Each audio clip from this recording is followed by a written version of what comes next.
വാർത്തകൾ വിശദമായി. മണ്ണാർക്കാട് തത്തയങ്കലത്ത് വീണ്ടും കാട്ടാനക്കൂട്ടം ഇറങ്ങി വ്യാപകമായി കൃഷി നശിപ്പിച്ചു. കർഷകർക്ക് ലക്ഷങ്ങളുടെ നഷ്ടം. കുമരമ്പത്തൂർ മൈലാമ്പാടം കുരുതിച്ചാലിലും തെങ്കര ആണ്ടിപ്പാടത്തും തത്തയങ്കലത്തും 4 ദിവസങ്ങൾക്ക് മുമ്പ് 6 അംഗ കാട്ടാനക്കൂട്ടം ഇറങ്ങി നിരവധി കർഷകരുടെ കൃഷികൾ വ്യാപകമായി നശിപ്പിച്ച് ദിവസങ്ങൾ കഴിയും മുമ്പ് വീണ്ടും ഞായറാഴ്ച രാത്രിയോടെ തത്തയങ്കലത്ത് പുളിയങ്കുന്ന് പാടശേഖരത്താണ് കാട്ടാനക്കൂട്ടം ഇറങ്ങിയത്. പരിയാരത്തൂടി രാജു, കുറ്റിക്കാടൻ നാസർ, രവി എന്നിവരുടെ 1500-ലധികം വാഴകളും റബ്ബർ മരങ്ങളും തെങ്ങുകളുമാണ് കാട്ടാനക്കൂട്ടം നശിപ്പിച്ചത്. 6000 വാഴകൾ വെച്ചതാണ്. അപ്പോൾ പിന്നെ അതിൽ ഉള്ള വാഴകൾ ഒരു 1500 വാഴകളും നാശനഷ്ടം പറ്റിയിട്ടുണ്ട്. പക്ഷേ കൃഷി ഇന്ന മാതിരിയാണ്, ഇത് മുന്നോട്ട് പോകാൻ സാധിക്കില്ല. അപ്പോൾ എന്താണെന്നാൽ ഇതിനെന്തെങ്കിലും ഒരു നടപടി ചെയ്യണം. പിന്നെ ഇത് ലോൺ എടുത്തിട്ടും ഇതൊക്കെ ആയിട്ടാണ് പാടത്തിനെടുത്തിട്ടാണ് ഈ സാധനം കൃഷി ചെയ്തിരിക്കുന്നത്. അപ്പോൾ ഇതിന് പെട്ടെന്ന് തന്നെ നടപടി ചെയ്യണം. 6 ആന അംഗം വന്നിട്ട് ഇന്നലെ രാത്രി ഞായറാഴ്ചയോടുകൂടി സാധനം രാത്രി 1 മണിയോടുകൂടി വന്ന് നാശാക്കി. ഞങ്ങൾ വന്ന് കണ്ടിട്ട് നോക്കുമ്പോൾ ആട്ടിയിട്ട് പോകണില്ല, ഞങ്ങൾ നേരിടുകയാണ്. അപ്പം ഞങ്ങൾ എന്ത് കാട്ടി, ഞങ്ങൾ വീട്ടിൽ നാളെ വിളിച്ചു കൂടിയപ്പോഴത്തേന് വാഴകൾ നാശാക്കി. ഏകദേശം 30 ലക്ഷം രൂപയോളം നഷ്ടം കണക്കാക്കുന്നു. അടിക്കടിയുള്ള കാട്ടാനകളുടെ ആക്രമണത്തിൽ കൃഷി നശിച്ചതോടെ വായ്പ എങ്ങനെ തിരിച്ചടയ്ക്കുമെന്ന അവസ്ഥയിലാണ് കർഷക കൂട്ടായ്മ. പലതവണയായി കാട്ടാനക്കൂട്ടം വ്യാപകമായി നശിപ്പിച്ചെങ്കിലും നഷ്ടപ്പെട്ട കൃഷിക്ക് ഇതുവരെയും നഷ്ടപരിഹാരം കിട്ടിയിട്ടില്ലെന്നും ഇവർ പറഞ്ഞു. ഇവിടെ അടിക്കടി കാട്ടാനശല്യം ഇങ്ങനെ തുടർ സംഭവമായിക്കൊണ്ടിരിക്കുകയാണ്. നേരത്തെ റേഞ്ചർ ഈ സ്ഥലമൊന്ന് സന്ദർശിക്കുകയും ഞാനും റേഞ്ചറുമായിട്ട് ഞാൻ ഈ നിൽക്കുന്ന സ്ഥലത്ത് തന്നെ വെച്ച് അരമണിക്കൂറോളം സംസാരിക്കുകയും അയാൾ ഇതിനെക്കുറിച്ച് സ്ഥിതിഗതികൾ വിലയിരുത്തി പോവുകയും ചെയ്തിട്ടുള്ളതാണ്. ഈ കഴിഞ്ഞ അതിന് 2 മണിക്കൂർ കഴിഞ്ഞപ്പോഴത്തേക്ക് ആനകൾ ഒരു 6 മണിയോടുകൂടി പിന്നെ വന്ന് ഇതുപോലെ എൻ്റെ വാഴകൾ ഒരു വശത്തുനിന്ന് മൊത്തം നശിപ്പിച്ചു എന്നുള്ളതാണ്. ഇതിപ്പോൾ 4ാം പ്രാവശ്യമാണ് ഈ സ്ഥലത്ത് ഇറങ്ങുന്നത്. ഇനി എനിക്കൊരു 50 വാഴയെ ബാക്കിയുള്ളൂ. ആകെ ഒരു 300-250 വാഴ ഉണ്ടായിരുന്നുള്ളൂ. അപ്പോൾ അതിൽ എനിക്ക് യാതൊരുവിധ നഷ്ടങ്ങളും കിട്ടിയിട്ടില്ല. ഉദ്യോഗസ്ഥന്മാർ ഇവിടെ വന്ന് പരിശോധിക്കുന്നത് ഒരു മാസമൊക്കെ കഴിഞ്ഞാണ് അവരോട് പറഞ്ഞാൽ വന്ന് പരിശോധിക്കാൻ നമ്മൾ അപേക്ഷ കൊടുത്തത്. അപ്പോൾ വരുമ്പോഴത്തേക്ക് ആ വാഴകളുടെ ഒന്നും കാണാനില്ല.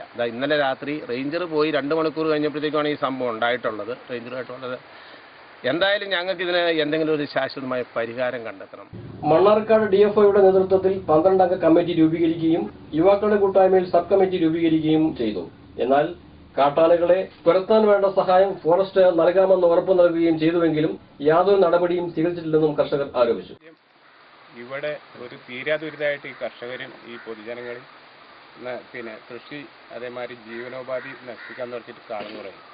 ഭരണാധികാരികളെ ശ്രദ്ധയിലും MLA-മാരുടെ ശ്രദ്ധയിലൊക്കെ ഇവിടുത്തെ ജനങ്ങൾ പെടുത്തിയതാണ്. പഞ്ചായത്ത് ഭരണാധികാരിനെ കൊടുന്നു, ഷൊർണൂർ MLA ഞങ്ങൾ പങ്കെടുപ്പിച്ചു, ഇവിടെ നാശനഷ്ടങ്ങൾ കാണിച്ചു കൊടുത്തു. ഇതിന് ശേഷം ഇതിപ്പോൾ ഒരു തുടർക്കഥയായിട്ട് ഈ കർഷകൻ്റെ ജീവനോപാധി നശിപ്പിക്കുകയും ഇനി അടുത്ത തവണ വരുന്നത് ഈ തെങ്ങ് മുതൽ പിടിച്ച മുഴുവൻ വിളകൾക്ക് നേരെയാണ് ഇനി ഈ ആക്രമണം വരുന്നത്. ഈ ഒരു കുറച്ച് വാഴയ്ക്കുള്ള ഇവിടെ നശിപ്പിച്ച് തീരാനുള്ളത്. 1000 രൂപയുടെ ഒരു കൊല നശിക്കുമ്പോൾ 50 രൂപ നഷ്ടപരിഹാരം തന്നതിനെ കൊണ്ടോ പിന്നെ അതല്ലെങ്കിൽ മറ്റെന്തെങ്കിലും ഒരു കൈനേട്ടം പിന്നെ കർഷകന് കൊടുത്തതിനെ കൊണ്ടോ അവൻ്റെ ജീവിതം ഇത് പിന്നെ മുന്നോട്ട് പോവില്ല. ഒട്ടനവധി പ്രശ്നങ്ങളാണ്. നിത്യേന ജീവിക്കാൻ തന്നെ മാർഗമില്ലാത്ത കർഷകരാണ് ഇപ്പോൾ ഈ ഒരു ദുരിതപ്പെട്ടിട്ടുള്ളത്. അടിക്കടിയായി ഉണ്ടാവുന്ന കാട്ടാനയുടെ ആക്രമണത്തിൽ നിന്ന് കൃഷിയെയും കർഷകരെയും രക്ഷിച്ചില്ലെങ്കിൽ ദേശീയ പാത വരെ ഉപരോധം നടത്തുമെന്നും കർഷക കൂട്ടായ്മ MCBയോട് പറഞ്ഞു. ഞങ്ങൾക്ക് ഇതിന് എന്താണ് ഒരു ശാശ്വതമായ പരിഹാരം? അത് ഗവൺമെൻറ്റാണോ ചെയ്യണത്, ഫോറസ്റ്റ് ഡിപ്പാർട്ട്മെൻറ്റാണോ ചെയ്യണത്? ഞങ്ങൾ അത്ര വിവരമൊന്നും ഞങ്ങൾക്കില്ല. അപ്പോൾ അതിലാരായിരുന്നാലും ഞങ്ങൾക്ക് ഇതിന് കിട്ടിയേ പറ്റൂ. ഇല്ലെങ്കിൽ ഞങ്ങൾ ശക്തമായ ഇവിടെ ഈ തരത്തിൽ ഈ ആന വളരെ വയലൻ്റാണ്. ആനയെ പല പ്രാവശ്യവും ഓടിച്ച് റബ്ബർ ബുള്ളറ്റ് വരെ അടിച്ചതിൻ്റെ പേരിൽ ആന വളരെ അകലേന്നെ ആന നമ്മൾ ഉപദ്രവിക്കാൻ വരികയാണ്. അപ്പോൾ അതുകൊണ്ട് ഈ ചെറുപ്പക്കാരിപ്പോൾ അതിൽ നിന്ന് പിന്മാറിയിരിക്കുകയാണ്. ഒരായുധവും ഇല്ല, 2 പടക്കമൊക്കെ എൻ്റെ തല കത്തിച്ചിട്ടാലും ഒന്നുമില്ല. മറ്റു തരത്തിൽ ഉപദ്രവിക്കാൻ പാടില്ല. അതുകൊണ്ട് ആ കമ്മിറ്റിക്കാരും ഞങ്ങളിനി അതിൻ്റെ ഈ 10 അംഗ കമ്മിറ്റി ഉണ്ട്, അവരാരും ഞങ്ങളതിന് ഓടിക്കാൻ പോകില്ല. ഞങ്ങളുടെ ജീവന് ഭയമാണ്. അപ്പം നമ്മുടെ അടുത്തേക്ക് പാഞ്ഞെടുക്കുക. ഇതിനെന്താണ് ഒരു പരിഹാരം എന്നുള്ളത് ഗവൺമെൻറ്റോ അല്ലെങ്കിൽ ഡിപ്പാർട്ട്മെൻറ്റോ ഞങ്ങളുടെ ഉത്തരം പറയാൻ ബാധ്യസ്ഥനാണ്. അല്ലാത്ത പക്ഷം ഞങ്ങൾ ഇതിന് വളരെ ശക്തമായ രീതിയിലുള്ള ഇനി ഇവിടെ ഒരു ആനമൂളി ഇവിടെ ആവർത്തിച്ചു കഴിഞ്ഞാൽ ഈ രാജ്യത്ത് ഈ നാട്ടിലുണ്ടാവുന്ന സംഭവം എന്നാണെന്ന് നിങ്ങൾ ഉദ്ദേശിക്കുന്നതിൽ അപ്പുറമാണെന്ന് എനിക്ക് പറയാനുള്ളത്. അതുപോലെ തന്നെ ഞങ്ങൾ ഇനിയും നാഷണൽ ഹൈവേ അടക്കം ഉപരോധിക്കും. അതിന് എത്ര പേര് അറസ്റ്റ് വരിക്കേണ്ടി വന്നാലും ഞങ്ങൾ ചെയ്യുമെന്ന് ഞങ്ങൾ ഒരിക്കൽ കൂടി പറയാനും ഞാൻ ആ കമ്മിറ്റിയുടെ ഒരു പ്രതിനിധി എന്നുള്ള നിലയ്ക്ക് ഇത്തരത്തിലൊരു കാര്യങ്ങൾ ചെയ്യാൻ ഞാൻ അതിന് മുൻപിൽ. MCB news Thenkara.